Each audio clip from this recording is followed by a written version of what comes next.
Sun Risers Hyderabad ఈ 2025 IPL season కోసం మన సన్ రైజర్స్ హైదరాబాద్ పిక్ చేసిన స్క్వాడ్ ఎలా ఉంది, ఈ స్క్వాడ్లో ఏమైనా లోపాలు ఉన్నాయా, ఈ స్క్వాడ్ నుంచి ప్రబుల్ ప్లేయింగ్ 11 తీసి త్రూఅవుట్ ద సీజన్ ఈ ప్లేయింగ్ 11తోనే ఆడే అవకాశాలు చాలా ఎక్కువగా ఉన్నాయి. ఇటువంటి ఎన్నో ఇంట్రెస్టింగ్ విషయాలు ఈ వీడియోలో తెలుసుకుందాం. Let's get into the video. ముందుగా బ్యాటర్స్ విషయానికి వస్తే ట్రావిస్ హెడ్ ఇతడైతే ఒక డెడ్లీ డేంజరస్ ఓపెనర్. ఇతడు మనకు ముందుగానే తెలుసు, ముందు సీజన్లో ఎలా అయితే ఇతర టీములను బెంబేలు ఎత్తించాడు. ఇక ఈ అగ్రెసివ్ ఓపెనర్ కి ప్రాపర్ బ్యాకప్ ఓపెనర్ అయితే ఎస్ఆర్హెచ్ వాళ్ళైతే ప్రాపర్ గా పిక్ చేశారు. అతడే ఆధర్వత్ టైడే. ఇతడైతే ట్రావిస్ హెడ్ లానే ఒక లెఫ్ట్ ఆర్మ్ బ్యాటర్. అలానే రీసెంట్ గా అయితే లాస్ట్ ఇయర్ లో పంజాబ్ కింగ్స్ కి ఇతడే ఓపెన్ చేసి చాలా మంచి సక్సెస్ కూడా చూశాడు లాస్ట్ సీజన్ లో. కాబట్టి ఇతడైతే డెఫినెట్లీ ప్రాపర్ బ్యాకప్ గా ఉండవచ్చు, ఆర్ లేదంటే మిడిల్ ఆర్డర్ లో ఎక్కడన్నా ఆడించవచ్చే అవకాశాలు కూడా ఉన్నాయి. మరియు వీళ్ళతో పాటు అభినవ్ మనోహర్ ఇతడైతే లాస్ట్ 2 సీజన్ల వరకు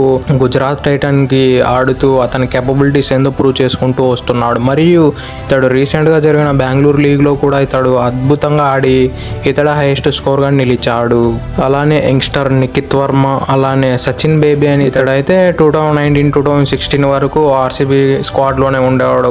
అంత ఎక్కువ మ్యాచెస్ ఛాన్సెస్ అయితే రాలేదు, ఎప్పుడో వచ్చినాయి అంతే. ఇక వీళ్ళ వికెట్ కీపర్ల విషయానికి వస్తే వీళ్ళ వికెట్ కీపర్లు అయితే ఇద్దరు డెడ్లీ డేంజరస్ బ్యాటర్లు. వీళ్ళిద్దరు బహుశా ప్రతి మ్యాచ్లో ప్లేయింగ్ 11లో ఉండే అవకాశాలు 100-200% ఉన్నాయి. ఒకరైతే ఇషాన్ కిషన్. ఇతని గురించి ఎంత చెప్పుకున్నా ఇతడు ముంబై ఇండియన్స్కు చేసిన సాఫ్స్ అయితే మామూలుగా చెప్పలేము. అసలు ఏమన్నా బ్యాటింగ్ చేసేవాడు. ఓపెనింగ్ వచ్చి ప్రతి బౌలర్లని అండర్ ప్రెజర్ పెట్టి రోహిత్ శర్మకు రిలాక్స్గా ఇచ్చేవాడు. మరియు ఇంకొక వికెట్ కీపర్ అయితే హెన్రీ క్లాసెన్. ఇతడైతే ఎస్ఆర్హెచ్కు ఎంత బీభత్సమైన బ్యాటింగ్ చేస్తున్నాడో గత 2 ఏళ్లుగా చూస్తున్నాం. ఇతడు డౌన్ ద ఆర్డర్ వచ్చి టీమ్ ఆశల్ని మొత్తం ఇతని పైన ఉండేలాగా అంత అద్భుతంగా పర్ఫామ్ చేస్తున్నాడు కాబట్టి ఎస్ఆర్హెచ్ మేనేజ్మెంట్ ఇతనికి ఏకంగా 23 కోట్లు పెట్టి రిటైన్ చేసుకుంది. ఇక ఆల్రౌండర్స్ లిస్ట్ విషయానికి వస్తే హర్షల్ పటేల్. ఇతడైతే ఐపీఎల్ సీజన్స్ లో ఇతడు ఒక బౌలింగ్ ఆల్రౌండర్. ఇతడైతే 2 సీజన్స్ లో 30 వికెట్ ఆల్స్ ఉన్నాయి ఇతనికి. దాన్ని బట్టి చూస్తే ఇతడు బాల్ తో ఎక్సలెంట్ అని చెప్పుకోవచ్చు. అయితే ఒక కన్సర్న్ ఏమిటంటే ఇతడు కన్సిస్టెంట్ గా వేయలేడు, కన్సిస్టెంట్ గా రన్స్ లీక్ చేస్తూనే ఉంటాడు. ఒక సెకండ్ అయితే నితీష్ కుమార్ రెడ్డి. ఇతని గురించి ఎంత చెప్పుకున్నా తక్కువ. ఇతడు మన టెస్ట్ టీమ్ కు ఎలా సర్వ్ చేస్తున్నాడో చూస్తున్నాం. అలానే T20లో కూడా చూస్తే ఇతడు క్లియర్లీ గేర్లు షిఫ్ట్ చేసుకుని మరి ఆడుతున్నాడు. T20లో అయితే 200 స్ట్రైక్ రేట్ ఈజీగా మెయింటైన్ చేస్తున్నాడు. అది మనం రీసెంట్ గా జరిగిన ఇంటర్నేషనల్ క్రికెట్ లో బంగ్లాదేశ్ మ్యాచెస్ పైన చూసాం.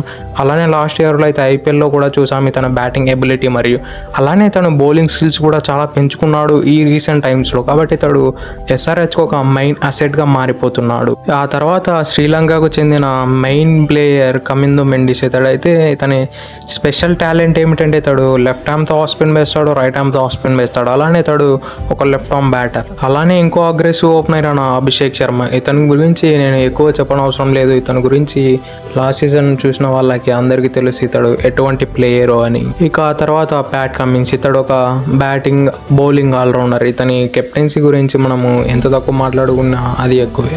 ఇక బౌలర్స్ విషయానికి వస్తే మెయిన్లీ వీళ్ళ బౌలింగ్ లైనప్ ని లీడ్ చేసేది అయితే డెఫినెట్లీ మొహమ్మద్ షమి అని చెప్పుకోవచ్చు. ఎందుకంటే ఇతడైతే డైరెక్ట్లీ భువనేశ్వర్ కుమార్ ని రీప్లేస్ చేసే బౌలర్. మరియు అతనికి అంత ఎక్స్పీరియన్స్ ఉంది, అన్ని వికెట్లు కూడా ఉన్నాయి. ఆ తర్వాత చూసుకుంటే సిమర్జిత్ సింగ్. ఇతడైతే లాస్ట్ సీజన్ సిఎస్కే కాడి దీపక్ చహర్ లేని లోటునైతే ఇతడు ఫుల్ఫిల్ చేయలేదు, కానీ పర్లేదు అని అనిపించాడు. ఆ తర్వాత చూస్తే రాహుల్ చహల్. ఇతడు కూడా లాస్ట్ సీజన్లో పంజాబ్కి డీసెంట్ పర్ఫార్మెన్స్ అందించాడు. ఆ తర్వాత చూస్తే ఆడమ్ జంపా.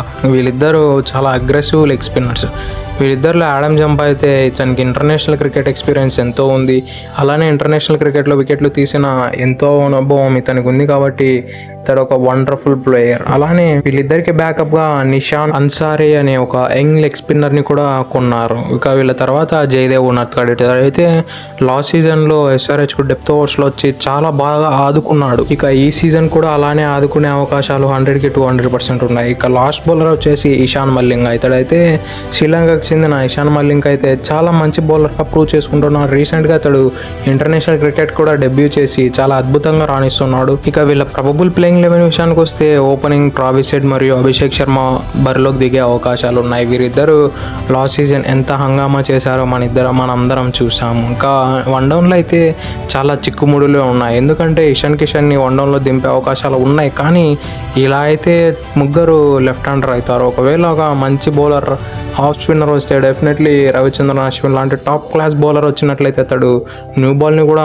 అద్భుతంగా స్వింగ్ చేయగలడు. కాబట్టి పవర్ ప్లేలోనే 3 వికెట్లు కోల్పోయే అవకాశాలు లేకపోలేదు. మరియు ఎన్కేఆర్ని ఏమన్నా నెంబర్ 3కి పుష్ చేస్తారంటే అది నాకు తెలిసినంత వరకు జరగని పని. కాబట్టి ఎందుకంటే ఇషాన్ కిషన్కి డౌన్ ద ఆర్డర్ ఆడినప్పుడు పెద్దగా రన్స్ అయితే లేవు. కాబట్టి నెంబర్ 3లోనే ఇషాన్ కిషన్ ఆడించే అవకాశాలు చాలా ఎక్కువగా ఉన్నాయి. ఇక నెంబర్ 4 అయితే వాళ్ళకు ప్రాపర్ పొజిషన్ నితీష్ కుమార్ రెడ్డి. ఇతడు అయితే నెంబర్ 4లో వచ్చి SRHని చాలా వరకు ఆదుకున్నాడు గత కొన్ని టఫ్ సిచ్యువేషన్స్లో. ఇక నెంబర్ 5లో మాన్స్టర్ క్లాసిన్. ఇతడైతే ఎంత చెప్పుకున్నా తక్కువ. ఇతను బ్యాటింగ్ కేపబిలిటీస్, ఇతని షార్ట్ రేంజెస్, ఎంత పెద్ద బౌలర్ అయినా ఇతని ముందర చిన్నబోతాడు. అంత పెద్ద మంచి బ్యాట్ స్వింగ్, మంచి అగ్రెసివ్ నేచర్ ఉన్న ప్లేయర్ SRH తరపు నుంచి. ఆ తర్వాత ఇక్కడ నెంబర్ 6లో అయితే చాలా వరకు డిబేట్లు జరుగుతున్నాయి. అభినవ్ మహానగర్ని ఆడిపించాలా లేదంటే ఆ తర్వాత టైడీని ఆడిపించాలా అని చాలా వరకు డిబేట్లు జరుగుతున్నాయి. నాకు తెలిసినంత వరకు అయితే నెంబర్ 6లో ఆ తర్వాత టైడీని ఆడించి నెంబర్ 7లో అభినవ్ మనోహర్ని కంటిన్యూ చేసే అవకాశాలు ఉన్నాయి.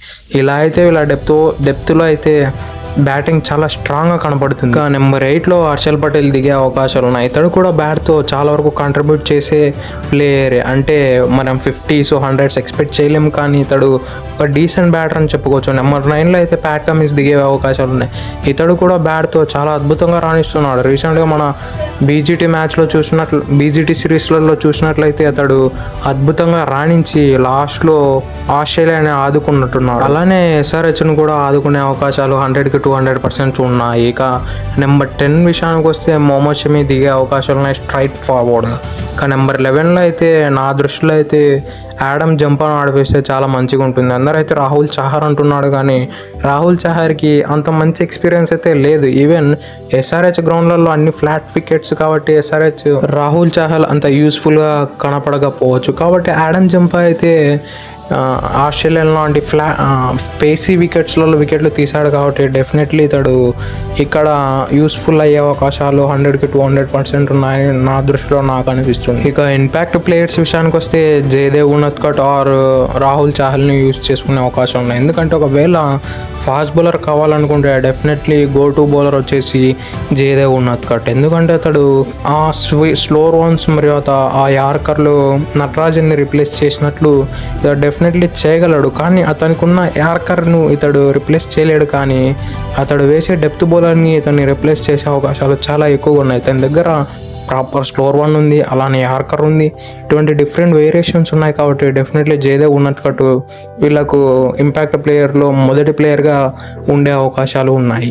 That's it for today. ఇలాంటి మరిన్నో వీడియోల కోసం మన ఛానల్ సబ్స్క్రైబ్ చేసి డైలీ ఫాలో అవ్వండి. Thank you for it. Have a nice day.